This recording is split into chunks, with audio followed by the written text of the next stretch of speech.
여호와께서 아론에게 이르시되 너와 내 아들들과 내 조상의 가문은 성소에 대한 죄를 함께 담당할 것이요 너와 내 아들들은 너희의 제사장 직분에 대한 죄를 함께 담당할 것이니라. 너는 내 형제 레위 지파 곧 내 조상의 지파를 데려다가 너와 함께 있게 하여 너와 내 아들들이 증거의 장막 앞에 있을 때 그들이 너를 돕게 하라. 아멘. 이스라엘 공동체 안에 모세와 아론에게 반기를 드는 고라당 사건이 발생된 가장 큰 이유는 그들의 욕망 때문이었습니다.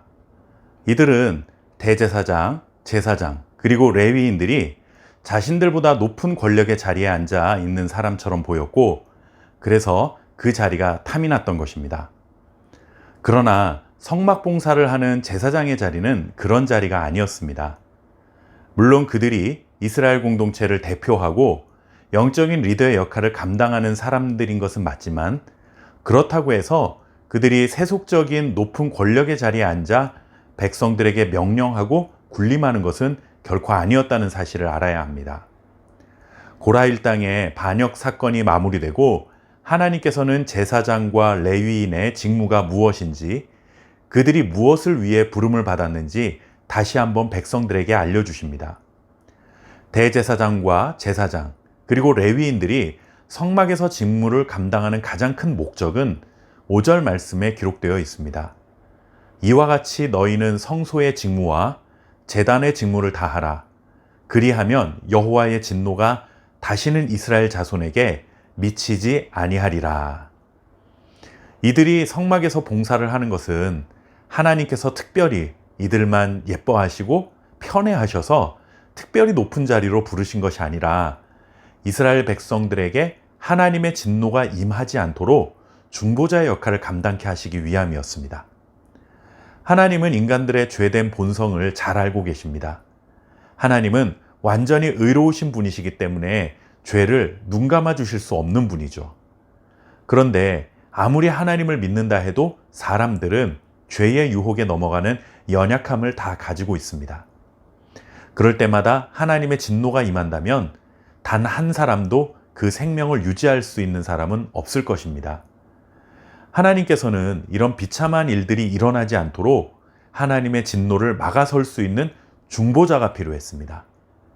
출애굽한 이후에 이스라엘 백성들은 하나님 앞에 반역한 것 때문에 여러 차례 몰살의 위기가 있었습니다. 그런데 그때마다 그 진노를 막아선 자가 있었죠. 바로 모세입니다. 하나님과 사람 사이에서 중보자의 역할을 하는 전형적인 모습을 모세에게서 발견할 수 있습니다.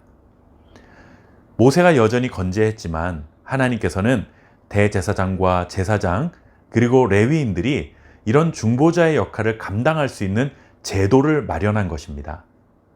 언제까지 모세 한 사람이 이런 일들을 다 감당할 수 없었고, 모세도 사람이기 때문에 언젠가는 그 생명이 다하는 날이 있을 것이기에 하나님은 이런 제도를 마련해 두신 것이죠. 고라 일당이 탐냈던 그 권력의 자리는 사실상 권력의 자리가 아니라 죄인들을 대신해서 무거운 영적인 책임을 지고 하나님의 진노를 막아서야 하는 굉장히 힘든 섬김의 자리였음을 알아야 합니다. 죄로 인해 하나님의 자녀들이 하나님의 진노로 멸망당하지 않도록 일종의 완충지대를 준비해 주신 것이죠. 이것 또한 하나님의 사랑이며 은혜라고밖에 말할 수 없습니다. 이제 우리에게는 대제사장도 없고 제사장도 없고 레위인도 없습니다. 그렇지만 이들보다 더 완벽하신 대제사장이신 예수 그리스도를 우리의 중보자로 하나님께서 세워주셨습니다. 우리의 연약함에도 불구하고 하나님의 은혜의 보좌 앞에 담대히 나아갈 수 있는 이유는 바로 예수님께서 우리의 중보자의 역할을 완벽하게 감당하고 계시기 때문입니다. 하나님 앞에 두려운 마음으로 살아가지 마시고 우리의 가장 좋은 중보자이신 예수 그리스도를 통해 하나님의 보좌 앞으로 담대히 나가서 때를 따라 도우시는 긍휼을 충만히 받아 누리는 저와 여러분 될 수 있기를 바랍니다. 감사합니다.